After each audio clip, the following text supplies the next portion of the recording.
Alejandro Vega tenía todo el dinero del mundo, pero llevaba 3 años sintiéndose completamente vacío. Desde que su esposa murió en un accidente de coche, el multimillonario se había encerrado en su mansión de Madrid, trabajando día y noche, evitando cualquier cosa que le recordara lo que había perdido. Hasta que un día notó algo extraño en Elena, su empleada doméstica de confianza. La mujer de 32 años que limpiaba su casa desde hacía 5 años estaba embarazada, muy embarazada, y sin embargo nunca había mencionado tener pareja ni familia. Alejandro empezó a observarla más de cerca. Notó cómo escondía las náuseas por las mañanas, cómo sus manos temblaban cuando él pasaba cerca, cómo evitaba mirarlo a los ojos. Un día, cuando Elena salió de la mansión con su bolso negro y su uniforme aún puesto, Alejandro hizo algo que nunca había hecho. La siguió, y lo que descubrió no solo lo hizo llorar, sino que cambió su vida para siempre. Si estás listo para esta historia, escribe en los comentarios desde dónde estás viendo este video. Alejandro Vega tenía 42 años y una fortuna que superaba los 500 millones de euros. Era el fundador y presidente de Vega Tecnologías, una empresa de software que había revolucionado el mercado español y se había expandido por toda Europa. Su rostro aparecía regularmente en las portadas de revistas de negocios, siempre con esa expresión seria que los periodistas confundían con determinación, pero que en realidad era puro vacío. Vivía en una mansión de 2000 metros cuadrados en la exclusiva urbanización de La Moraleja, en las afueras de Madrid. La casa tenía 20 habitaciones, una piscina olímpica, jardines que requerían un equipo de 3 jardineros y un silencio que a veces le resultaba ensordecedor. Había comprado esa mansión para Isabel, su esposa, quien había soñado con tener un hogar donde criar a los hijos que nunca llegaron a tener. Isabel había muerto 3 años antes en un accidente de tráfico. Un conductor borracho se había saltado un semáforo en rojo y había embestido su coche por el lado del conductor. Ella había muerto en el acto, sin sufrimiento según los médicos, aunque Alejandro no estaba seguro de que eso fuera un consuelo. Lo que sí sabía era que una parte de él había muerto con ella ese día. Desde entonces, Alejandro se había convertido en un fantasma en su propia vida. Iba al trabajo, firmaba contratos, asistía a reuniones, pero todo lo hacía en piloto automático. No tenía amigos, solo socios. No tenía relaciones, solo encuentros vacíos que lo dejaban sintiéndose peor que antes. No tenía familia cercana, sus padres habían muerto años atrás y era hijo único. La mansión, que Isabel había llenado de vida y de risas, ahora era solo un mausoleo de recuerdos. Alejandro había dejado todo exactamente como estaba el día que ella murió: sus libros en la mesilla de noche, su ropa en el armario, su perfume en el baño. Los empleados tenían instrucciones estrictas de no tocar nada de la señora, de limpiar alrededor de sus cosas como si ella fuera a volver en cualquier momento. El personal de la mansión era reducido pero eficiente: un mayordomo, un cocinero, 2 jardineros, un chófer y una empleada doméstica. Esta última era Elena Ruiz, una mujer de 32 años que trabajaba para él desde hacía 5 años. Elena había sido contratada por Isabel, quien la había encontrado a través de una agencia y la había elegido entre docenas de candidatas. Isabel decía que Elena tenía ojos honestos, manos trabajadoras y un corazón amable, y tenía razón en todo. Durante los 2 años que Isabel vivió, Elena se había convertido en algo más que una empleada. Era una confidente, una amiga, alguien con quien Isabel podía hablar de cosas que no compartía con nadie más. Alejandro nunca supo exactamente de qué hablaban aquellas 2 mujeres durante las tardes en que él estaba trabajando, pero sabía que su esposa valoraba a Elena más de lo que valoraba a muchas personas de su círculo social. Después de la muerte de Isabel, Alejandro había querido mantener a Elena no solo por su eficiencia, sino porque era uno de los pocos vínculos que le quedaban con su esposa. Elena conocía las costumbres de Isabel, sabía cómo le gustaba que estuviera la casa, recordaba pequeños detalles que Alejandro a veces olvidaba. Tenerla cerca era como tener un pedazo de Isabel todavía presente. Durante 3 años, la relación entre Alejandro y Elena había sido estrictamente profesional. Él apenas le hablaba más allá de las instrucciones necesarias, y ella hacía su trabajo en silencio, casi invisible, exactamente como él prefería. Alejandro no sabía nada de su vida personal. No sabía dónde vivía, si tenía familia, qué hacía cuando salía de la mansión. Nunca se había molestado en preguntar, hasta que empezó a notar los cambios. Fue un martes de marzo cuando Alejandro notó por primera vez que algo era diferente. Estaba en su despacho, trabajando en un informe que no podía esperar, cuando vio a Elena pasar por el pasillo. Había algo en su forma de caminar, una mano que se posaba inconscientemente sobre su vientre que le llamó la atención. Los días siguientes empezó a observarla más de cerca. Notó cómo sus uniformes, antes holgados, ahora le quedaban ajustados en la cintura. Notó cómo evitaba cargar cosas pesadas, cómo se sentaba a descansar cuando creía que nadie la veía, cómo corría al baño por las mañanas con una expresión que él reconocía de cuando Isabel había intentado quedarse embarazada. Elena estaba embarazada. De eso no había duda. Pero lo que intrigaba a Alejandro era todo lo demás. En 5 años de trabajo, Elena nunca había mencionado tener pareja. Nunca había pedido días libres para citas o eventos familiares. Nunca había recibido llamadas personales en la mansión.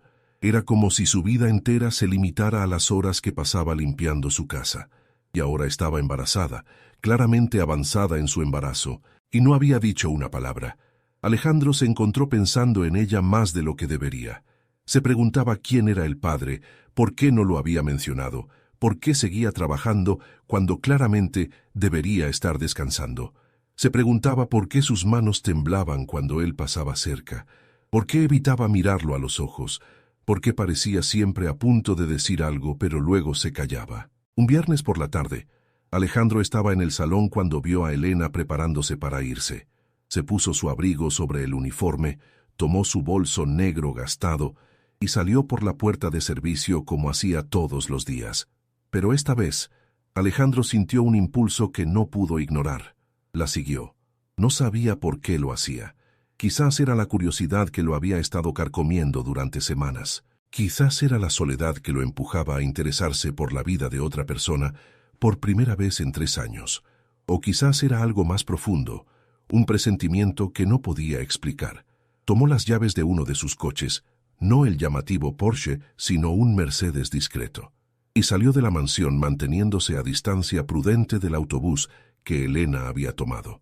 El viaje duró casi 1 hora. Elena bajó del autobús en un barrio obrero en las afueras de Madrid, una zona de bloques de pisos antiguos y calles estrechas que Alejandro nunca había visitado. La siguió a pie, manteniéndose en las sombras, sintiéndose como un acosador, pero incapaz de detenerse. Elena entró en un portal destartalado y subió las escaleras. Alejandro esperó unos minutos y luego entró también, subiendo hasta el 3er piso donde la había visto desaparecer. Había una sola puerta en el rellano, con la pintura descascarada y el número apenas visible, y entonces escuchó algo que lo detuvo en seco, una voz de niño, preguntando si mamá había llegado, y la voz de Elena respondiendo que sí, que ya estaba en casa. Elena tenía un hijo del que nunca había hablado en 5 años de trabajo.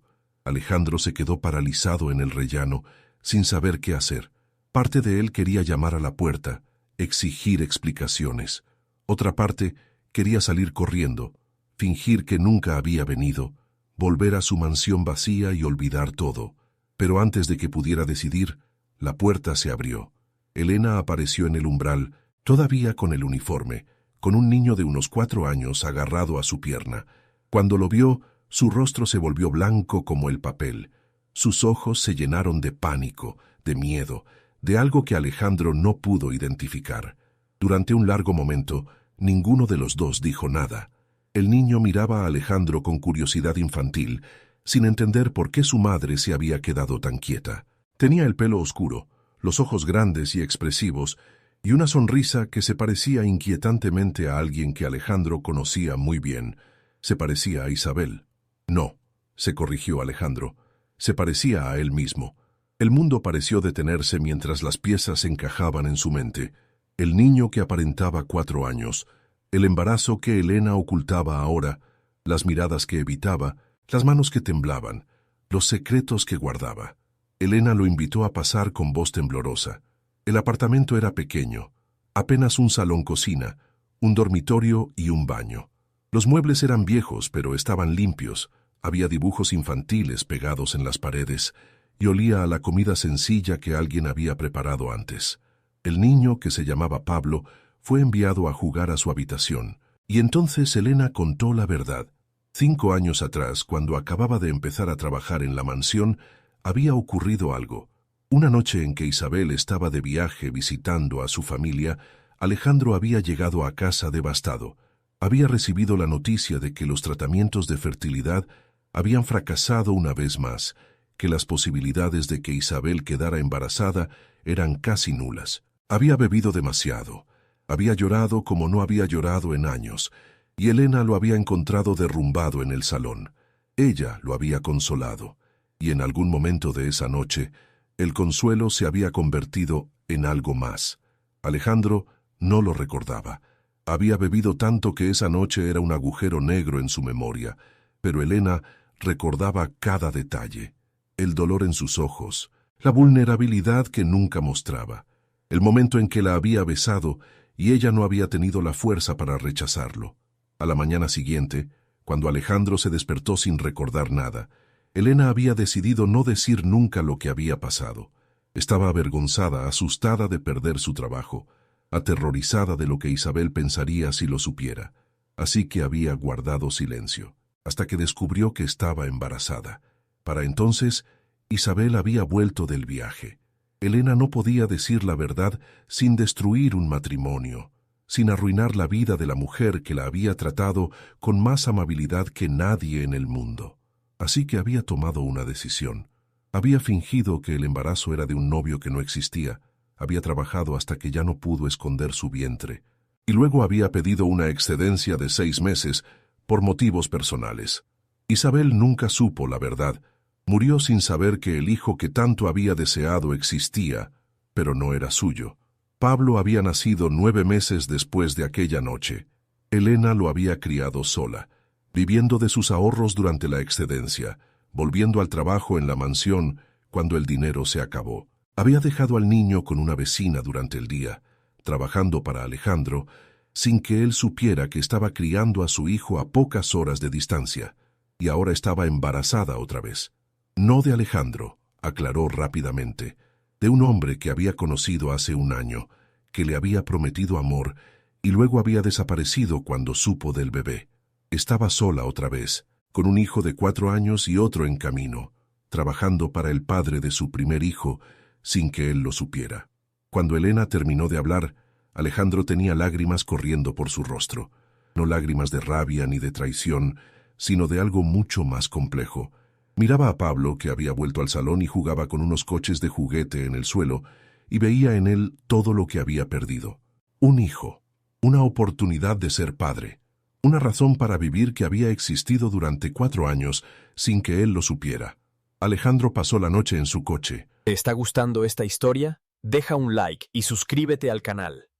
Ahora, continuamos con el vídeo. Aparcado frente al edificio de Elena, incapaz de irse, pero también incapaz de volver a subir. Su mente era un torbellino de emociones, shock, culpa, tristeza y algo que no había sentido en 3 años, que se parecía peligrosamente a la esperanza. Tenía un hijo, un niño de 4 años con sus ojos, su sonrisa, su forma de inclinar la cabeza cuando estaba pensando.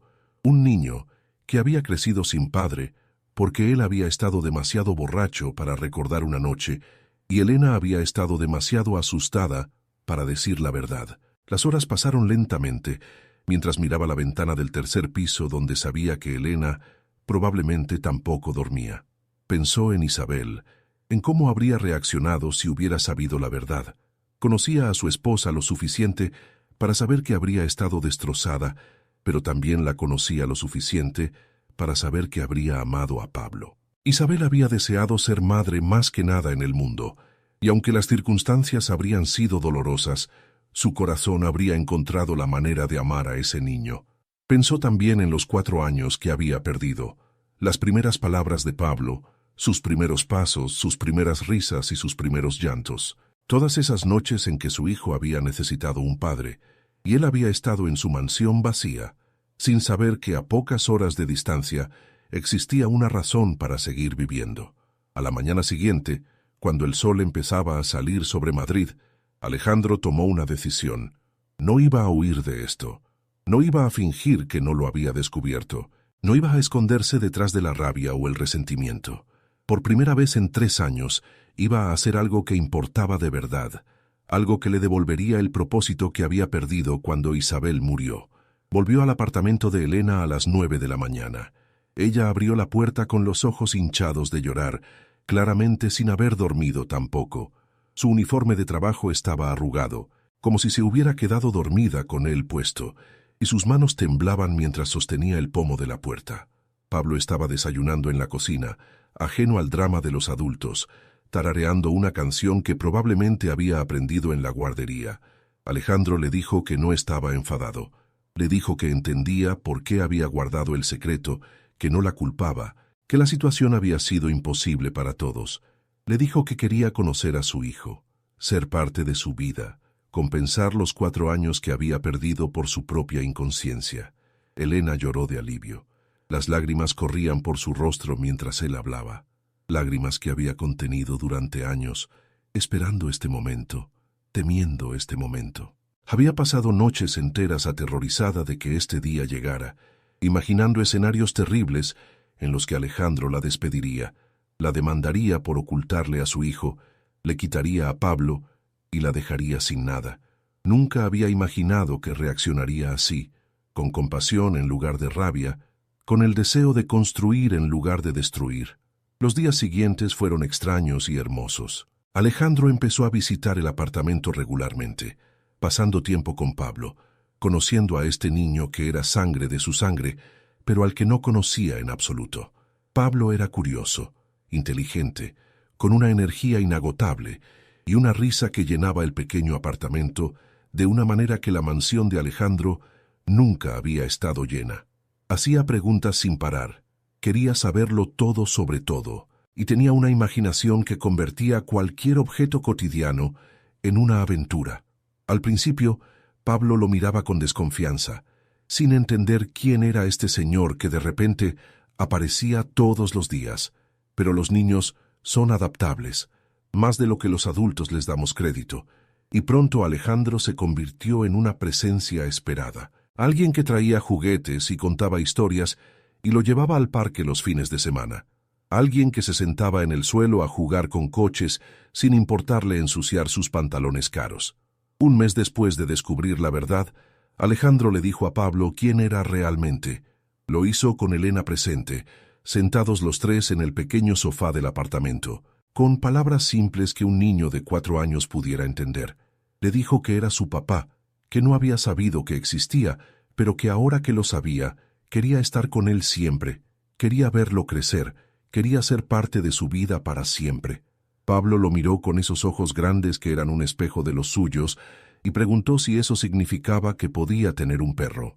Alejandro se rió por primera vez en 3 años, una risa real que salió de algún lugar profundo que creía muerto, un sonido que sorprendió incluso a él mismo, y supo en ese momento que todo iba a estar bien. Los meses siguientes transformaron la vida de todos. Alejandro insistió en que Elena dejara de trabajar, al menos hasta que naciera el bebé. Le ofreció una pensión generosa por los años de cuidar a Pablo sola, una cantidad que ella rechazó al principio, pero que finalmente aceptó cuando él le explicó que no era caridad, sino responsabilidad. Elena y Pablo se mudaron a un apartamento nuevo, en un barrio mejor, cerca de buenas escuelas y parques donde el niño pudiera jugar. Alejandro pagó todo, pero tuvo cuidado de no abrumarla. Entendía que el orgullo de Elena era importante, que ella necesitaba sentir que seguía siendo independiente, aunque aceptara su ayuda. Pablo empezó a pasar los fines de semana en la mansión de La Moraleja. La casa que había sido un mausoleo durante 3 años se llenó de ruido, de risas, de juguetes esparcidos por el suelo y dibujos pegados en la nevera. Los empleados, que habían visto a Alejandro como un fantasma durante años, no podían creer la transformación. El señor que apenas hablaba ahora perseguía a un niño por los jardines, se sentaba en el suelo a jugar con coches y sonreía más en un mes de lo que había sonreído en 3 años. Pero lo más inesperado fue lo que pasó entre Alejandro y Elena. Al principio, su relación era puramente práctica, centrada en Pablo y en el bienestar del niño. Pero con el tiempo, algo empezó a cambiar. Alejandro descubrió que le gustaba hablar con Elena, que valoraba su opinión, que esperaba sus visitas con una anticipación que iba más allá de ver a su hijo. Elena, por su parte, empezó a ver a Alejandro de una manera diferente. Ya no era el jefe distante y frío de la mansión. Era un hombre roto que estaba intentando reconstruirse, un padre que estaba aprendiendo a hacerlo, una persona con una capacidad de amar que había estado dormida durante demasiado tiempo. Ninguno de los dos había planeado enamorarse. Alejandro todavía llevaba la alianza de boda, todavía hablaba de Isabel con reverencia, todavía visitaba su tumba cada domingo. Elena estaba embarazada de otro hombre, cargando con la vergüenza de haber sido abandonada otra vez. No eran las circunstancias ideales para un romance, pero el amor no entiende de circunstancias ideales. Fue una noche de julio, con Pablo dormido en la habitación de invitados de la mansión y Elena descansando en el sofá con su vientre de 7 meses, cuando Alejandro finalmente dijo lo que sentía. Le dijo que no había planeado esto, que no lo había buscado, pero que se había enamorado de ella. Le dijo que quería estar con ella, no solo por Pablo, sino por ella misma, por la mujer fuerte y valiente que había criado a su hijo sola, que había guardado un secreto imposible por amor a una mujer que ya no estaba. Elena lloró, como lloraba siempre últimamente con las hormonas del embarazo, amplificando cada emoción. Le dijo que ella también lo amaba, que lo había amado durante años sin atreverse a admitirlo, que aquella noche de hace 5 años no había sido solo un error de borrachera, sino el momento en que su corazón había elegido, aunque su mente supiera que estaba mal. No se besaron esa noche. Ambos sentían que era demasiado pronto, que había demasiada historia entre ellos para apresurarse. Pero durmieron en el mismo sofá, ella apoyada en su pecho, él acariciando su pelo, sintiendo al bebé moverse bajo su mano. Sofía nació en septiembre, una niña sana de 3 kilos, que llegó al mundo gritando como si tuviera mucho que decir. Alejandro estuvo en el parto, sosteniendo la mano de Elena, llorando cuando la pequeña apareció, aunque no fuera biológicamente suya. Porque eso era lo que había decidido. Sofía sería su hija tanto como Pablo era su hijo. No compartiría su sangre, pero compartiría su vida, su amor, su apellido si Elena aceptaba. Y Elena aceptó. La boda fue celebrada en diciembre, en una ceremonia íntima en los jardines de la mansión. Pablo llevó los anillos, serio y concentrado en su importante misión. Sofía, con apenas 3 meses, durmió durante toda la ceremonia en brazos de la madrina, una de las empleadas que se había convertido en amiga cercana de Elena. No hubo cientos de invitados ni fotógrafos de revistas, solo las personas que importaban, los empleados que habían sido testigos de la transformación de Alejandro, algunos colegas que realmente eran amigos y no solo socios, la vecina que había cuidado a Pablo durante años mientras Elena trabajaba. Alejandro se quitó la alianza de Isabel antes de la ceremonia. No porque la hubiera olvidado ni porque la amara menos, sino porque entendía que tenía que soltar el pasado para abrazar el futuro. Guardó el anillo en una caja, junto con las fotos de Isabel, los recuerdos de una mujer que siempre sería parte de su historia, pero que ya no podía ser su presente. Después de la boda, Elena y los niños se mudaron oficialmente a la mansión. La casa, que había sido un mausoleo, se convirtió finalmente en lo que Isabel había soñado. Un hogar lleno de vida, de risas de niños, de amor en cada rincón. Elena transformó los espacios con su toque personal, mezclando el lujo existente con calidez hogareña. Las habitaciones de Isabel fueron finalmente renovadas, no para borrar su memoria, sino para hacer espacio para el futuro. Sus fotos seguían en los pasillos, su presencia seguía siendo honrada, pero la casa ya no era un santuario al dolor, sino un templo a la vida. Hoy, 3 años después de que Alejandro siguiera a Elena hasta su apartamento, la familia Vega vive feliz en La Moraleja. Alejandro tiene 45 años y dice que su vida comenzó realmente a los 42, cuando descubrió que tenía un hijo. Elena tiene 35 años y dirige una fundación que Alejandro creó para ayudar a madres solteras en situaciones difíciles.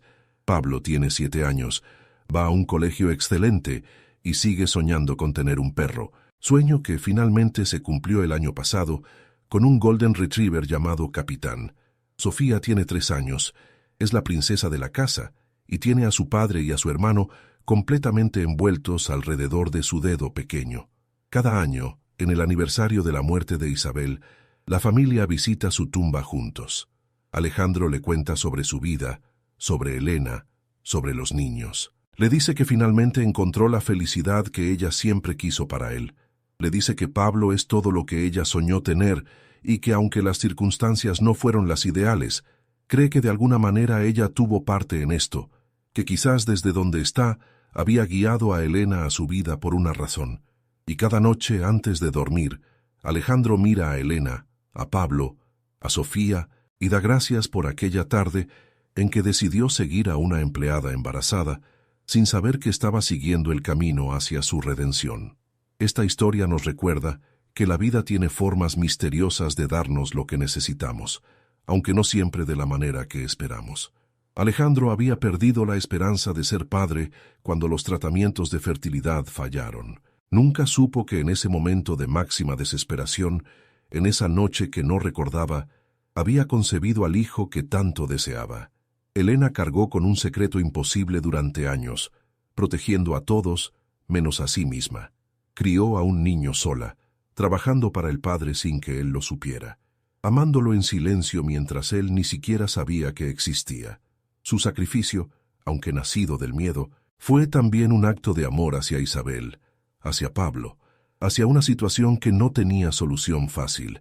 Pablo nos enseña que los niños tienen una capacidad infinita de adaptarse y amar. Aceptó a su padre sin resentimiento, sin preguntas complicadas, con la simplicidad de un corazón que solo sabe querer. Y Sofía, aunque no comparte la sangre de Alejandro, nos enseña que la familia no se define por la genética, sino por el amor. Un padre es quien está presente, quien cuida, quien ama, no necesariamente quien aporta el ADN. Si esta historia te ha recordado que los secretos pueden guardar tanto dolor como esperanza, que el perdón puede abrir puertas que creíamos cerradas para siempre, y que nunca es demasiado tarde para encontrar la familia que estabas destinado a tener, entonces ha cumplido su propósito. Gracias por haber viajado conmigo hasta el final de esta historia.